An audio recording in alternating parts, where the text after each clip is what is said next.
Hello friends, today I'll be talking about the book review of Sense and Sensibility by Jane Austen. So over here, starting with the introduction, what is the main specialty of this book? As some of you will know, Jane Austen was a very popular author of the 18th century and she had studied in Oxford. And as we all Indians know, the English language, British English language is very much advanced and it is meant for people who want to become good in English, from average to good. As well as when you read this book, you get to know a lot about that period of society. Means what were people thinking about women and marriage. So in this book, it is very neatly given. Everything has been done in a very to the point manner, and uh, and as you can see, the paper quality is also very good. However, I would accept there are some meanings that you have to find out yourself, which are quite tough ones.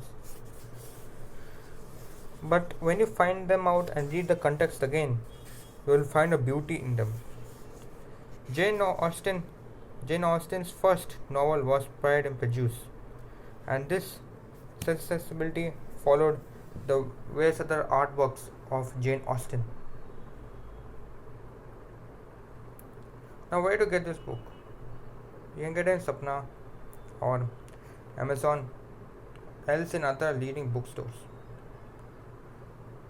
Now, let's talk about the body part, that is the main content over here.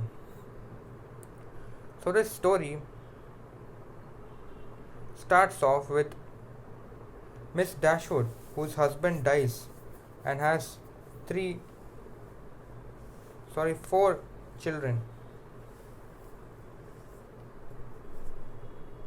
Eleanor, Marianne, and his brother, and one more brother called Edward. So the story mainly revolves around these two women called Marianne and Eleanor, with with the small encounters of Edward with them, and it will tell how a woman at that 18th century London point of time used to feel about love and marriage. If you keep reading in the middle of the book, you will find that Marianne falls in love with Willingham, but somehow she was not able to carry on that love and she becomes very sad. Eleanor, being a dutiful daughter of Miss Dashwood and a loving sister of Marianne, tries to convince her to look forward in life. There are many other characters over here, like Mrs. Jenkins, Mr. and Mrs. Palmer, Colonel Bradman, that will also amuse you with their separate personality.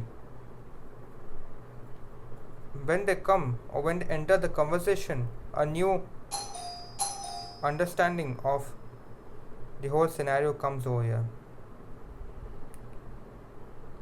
So this book is really good for people who want to learn good English.